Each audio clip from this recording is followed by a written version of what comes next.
ಇವತ್ತು ಒಕ್ಕಲಿಗ ಸಮುದಾಯ ಅಂತೇಳಿ ಸ್ವಾಭಿಮಾನದ್ದು. ನಾನು ಹೇಳ್ತೇನೆ, ಇವತ್ತು ಒಕ್ಕಲಿಗರನ್ನು ಯಾರೂ ಕೂಡ ಟೇಕನ್ ಫಾರ್ ಗ್ರಾಂಟೆಡ್ ಮಾಡುವಂಥದ್ದನ್ನು ಮಾಡಿದರೆ ನಾನು ಅದನ್ನು ಖಂಡನೆ ಮಾಡ್ತೇನೆ. ಕೆಂಪೇಗೌಡರು ಇಡೀ ಒಂದು ಆಡಳಿತ ಸೂತ್ರವನ್ನು ಕೊಟ್ಟವರು. ವಿಶ್ವ ಮಾನವ ಸಮಾನತೆಯ ಬಗ್ಗೆ ಮಾತಾಡ್ತಾರೆ ಎಲ್ಲರೂ ಕೂಡ. ಓಟಿನ ಬೇಟೆಗಾಗಿ ಸಮಾನತೆ ಸಂದೇಶ ಕೊಟ್ಟವರು ಒಕ್ಕಲಿಗರ ಅಂದಿನ ಕವಿ ರಾಷ್ಟ್ರಕವಿ ಕುವೆಂಪುರವರು ಕೊಟ್ಟದನ್ನು ನಾವು ಕಂಡಿದ್ದೇವೆ. ಇವತ್ತು ಈ ರೀತಿ ದೇಶದ ಸ್ವಾತಂತ್ರ್ಯಕ್ಕೋಸ್ಕರ ಪ್ರಥಮ ಸ್ವಾತಂತ್ರ್ಯ ಸಂಗ್ರಾಮ ಮಾಡಿದರೆ ಒಕ್ಕಲಿಗರು ಅಂತ ಹೇಳುವಂಥದ್ದನ್ನು ಬಾಕಿಯವರೆಲ್ಲ ಮರ್ತಿದ್ದಾರೆ ಅಂತ ನಾನು ತಿಳ್ಕೊಳ್ತಾ ಇದ್ದೇನೆ. ಯಾರು ನೇಣುಗಂಬಕ್ಕೆ ಇರಿದಂಥ ಇಬ್ಬರು ಮಹಾನ್ ವ್ಯಕ್ತಿಗಳು 1857 ಯಾವತ್ತು ಸ್ವಾತಂತ್ರ್ಯ ಸಂಗ್ರಾಮ ಅಂತೇಳಿ ಚರಿತ್ರೆಯಲ್ಲಿ ಓದ್ತೇವೆ. 1837ರಲ್ಲಿ ಕೆದಂಬಾಡಿ ರಾಮಯ್ಯಗೌಡರು, ಗುಡ್ಡಮನೆ ಅಪ್ಪಯ್ಯಗೌಡರನ್ನು ನೇಣಿಗೆ ಹಾಕಿದ್ದು ಮಡಿಕೇರಿಯಲ್ಲಿ. ಮಂಗಳೂರಿನಲ್ಲಿ ಬ್ರಿಟಿಷರನ್ನ ಓಡಿಸಿ ಸ್ವಾತಂತ್ರ್ಯ ಸಂಗ್ರಾಮವನ್ನು ಮಾಡಿ 13 ದಿವಸ ಆಡಳಿತ ಮಾಡಿದಂಥ ರಾಮಯ್ಯಗೌಡರು. ಇವರೆಲ್ಲ ಇದು ಒಕ್ಕಲಿಗರ ಒಂದು ಸ್ವಾಭಿಮಾನ. ಇವತ್ತು ಆ ಸ್ವಾಭಿಮಾನಿ ಒಕ್ಕಲಿಗರನ್ನು ಕೆರಳಿಸುವಂಥ ರೀತಿಯ ವಾತಾವರಣವನ್ನು ನಿರ್ಮಾಣ ಮಾಡುವಂಥ ರಾಜಕಾರಣಿಗಳಿಗೆ ಸ್ಪಷ್ಟ ಸಂದೇಶವನ್ನು ಕೊಡುವಂಥ ಅವಶ್ಯಕತೆ ಇದೆ ಅಂತ ನಾನು ಭಾವಿಸ್ತಾ ಇದ್ದೇನೆ. ಆದಿಚುಂಚನಗಿರಿ ಮಹಾ ಸಂಸ್ಥಾನದ ಬಗ್ಗೆ ಮಾತಾಡುವಂಥ ನೈತಿಕತೆ ಒಂದು ರೀತಿಯಲ್ಲಿ ಅದರ ದುರುಪಯೋಗ ಮಾಡುವಂಥ ರಾಜಕಾರಣಿಗಳಿಗೆ ಯಾರಿಗೂ ಅದರ ಹಕ್ಕಿಲ್ಲ ಅಂತ ಹೇಳುವಂಥದ್ದನ್ನು ಕೂಡ ನಾನು ಈ ಸಂದರ್ಭದಲ್ಲಿ ಹೇಳಲಿಕ್ಕೆ ಇಚ್ಛೆಪಡ್ತಾ ಇದ್ದೇನೆ. ಒಂದು ರೀತಿಯಲ್ಲಿ ನಮ್ಮ ಕೆಣಕುವಂಥ ಪ್ರಯತ್ನಗಳನ್ನು ಮಾಡುವಂಥದ್ದನ್ನು ಮಾಡ್ತಾ ಇದ್ದಾರೆ ಹಲವಾರು ಜನ. ನಾನು ಪಾರ್ಟಿ, ಪಕ್ಷ, ವ್ಯಕ್ತಿ ಯಾರನ್ನೂ ಹೇಳಲಿಕ್ಕೆ ಇಷ್ಟಪಡೋದಿಲ್ಲ. ಆದರೆ ಚರ್ಚೆಗಳು ಆ ದಾರಿಯಲ್ಲಿ ಹೋಗ್ತಾ ಇರುವಂಥದ್ದು ನಾವು ಕಂಡಿದ್ದೇವೆ. ಇದು ಆಗಬಾರ್ದು. ನನಗೆ ಪ್ರಶ್ನೆ ಕೇಳಿದ್ರು ನಿನ್ನೆಬ್ಬರು, ಸದಾನಂದ ಗೌಡ್ರೆ ನೀವು ಯಾಕೆ ಮಾತಾಡ್ತಾ ಇಲ್ಲ, ಒಕ್ಕಲಿಗರ ಚರ್ಚೆಗಳು ಇಷ್ಟೆಲ್ಲ ಆದಾಗ ನೀವು ಯಾಕೆ ಸ್ವಾಮಿಗಳಲ್ಲಿ ಹೋಗಿಲ್ಲ, ನೀವು ಯಾಕೆ ಮಾತಾಡಿಲ್ಲ, ನೀವು ಮುಖ್ಯಮಂತ್ರಿ ಪಟ್ಟೆಯಿಂದ ಕೆಳಗಿಳಿದಾಗ ನಂಜಾವಧೂತ ಸ್ವಾಮೀಜಿಯವರು ಒಬ್ಬ ಸಮುದಾಯದ ಮುಖ್ಯಮಂತ್ರಿಯನ್ನು ಇಳಿಸಿ ಸರಿಯಲ್ಲ ಅಂತ ಬೀದಿಗಿಳಿದು ಹೋರಾಟ ಮಾಡಿದರು, ನೀವು ಯಾಕೆ ಇವತ್ತು ಮಾತಾಡ್ತಾ ಇಲ್ಲ ಅಂಥೇಳಿ ನನಗೆ ಹೆಮ್ಮೆ ಅನ್ನಿಸ್ತದೆ. 1 ವರ್ಷ ಮುಖ್ಯಮಂತ್ರಿ ಆಗಿದ್ದಾಗ ಯಾವುದೇ ರೀತಿಯ ಒಂದು ಕಪ್ಪು ಚುಕ್ಕೆ ಇಲ್ಲದೆ ಆಡಳಿತ ಮಾಡಿದಂಥ ಒಬ್ಬ ವ್ಯಕ್ತಿಯನ್ನು ವಿನಾಕಾರಣ ಇಳಿಸಿದಾಗ ಆ ಸಮುದಾಯದ ಒಬ್ಬ ವ್ಯಕ್ತಿ ಒಳ್ಳೆಯವನ ಪರವಾಗಿ ಅವರು ಮಾಡಿದ್ದಾರೆ ಹೊರತು ಬೇರೆ ಕೆಲಸ ಅಲ್ಲ.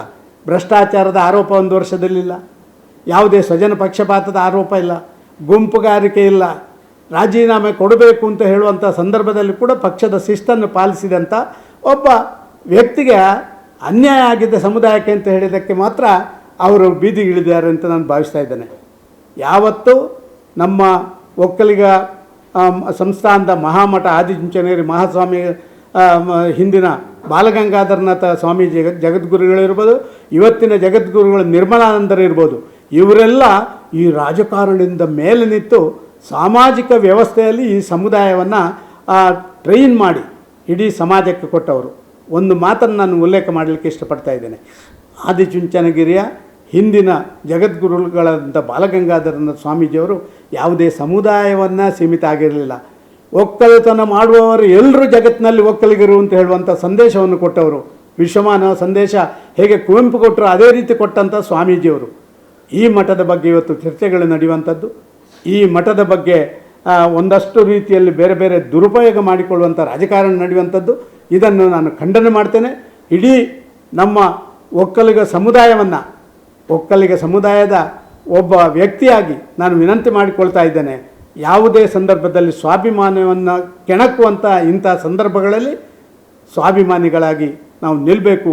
ಕೆಂಪೇಗೌಡರ ಹಾಗೆ, ನಮ್ಮ ಕೆದಮಾಡಿ ರಾಮಯ್ಯರ ಹಾಗೆ, ನಮ್ಮ ಗುಡ್ಡಮನೆ ಅಪ್ಪಯ್ಯರ ಹಾಗೆ ಅವರು ನಡೆದಂಥ ಹಾದಿಯ ಹಿನ್ನೆಲೆಯಲ್ಲಿ ನಮ್ಮ ಎಲ್ಲವನ್ನು ತೋರಿಸಿಕೊಡುವಂಥ ಕೆಲಸ ಕಾರ್ಯಗಳನ್ನು ಮಾಡಬೇಕು ಅಂತ ಹೇಳುವಂಥ ಆಗ್ರಹವನ್ನು ಇಡೀ ಸಮಾಜಕ್ಕೆ ಮಾಡಲಿಕ್ಕೆ ಇಷ್ಟಪಡ್ತಾ ಇದ್ದೀನಿ. ಸರ್, ನಾನು ನನ್ನ ಮನೆಯಲ್ಲಿ ನಮ್ಮ ಕುಟುಂಬದ 3 ವರ್ಷಕ್ಕೊಮ್ಮೆ ನಡೆಯುವಂಥ ದೇವತಾರಾಧನೆ ಕಾರ್ಯಕ್ರಮ 2 ದಿನ ಇದ್ದ ಕಾರಣ ನಾನು ಇರಲಿಲ್ಲ. ಮತ್ತು ನನ್ನನ್ನು ಅಲ್ಲಿ ಬನ್ನಿಂತ ಯಾರೂ ಕೇಳಲಿಲ್ಲ. ಯಾಕೆ ಗೊತ್ತಿಲ್ಲ. ಅಲ್ಲಿ ಹೋದರೆ ನಾನು ಏನಾದ್ರು ಹೇಳ್ತಿದ್ನೇನೋ ಗೊತ್ತಿಲ್ಲ. ನಾವೆಲ್ಲ ಇದನ್ನು ರಾಜಕಾರಣಗೊಳಿಸೋದು ಬೇಡ ಅಂತ ಹೇಳ್ತಿದ್ನೇನೋ. ಹಾಗಾಗಿ ನನ್ನನ್ನು ಬರಲಿಕ್ಕೆ ಹೇಳದಿರಲಿಕ್ಕೂ ಸಾಕು.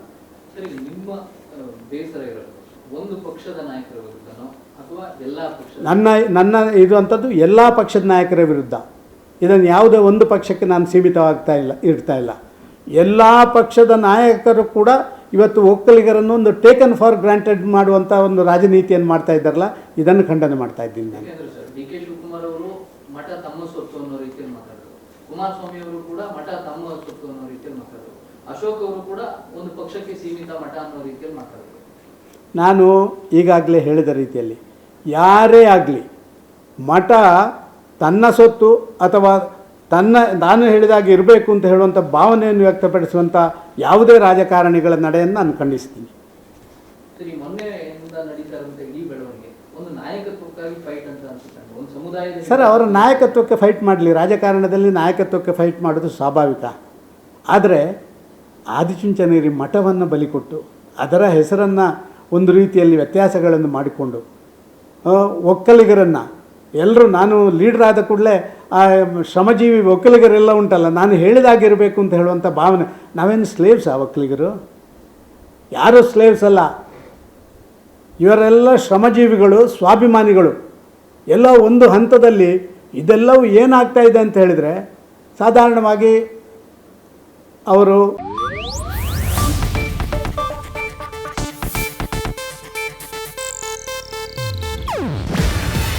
ಇದು ಏಷ್ಯಾನೆಟ್ ನ್ಯೂಸ್ ನೆಟ್ವರ್ಕ್ ಪ್ರಸ್ತುತಿ. ನೀವು ನೋಡ್ತಿದ್ದೀರಾ ಏಷ್ಯಾನೆಟ್ ಸುವರ್ಣ ನ್ಯೂಸ್.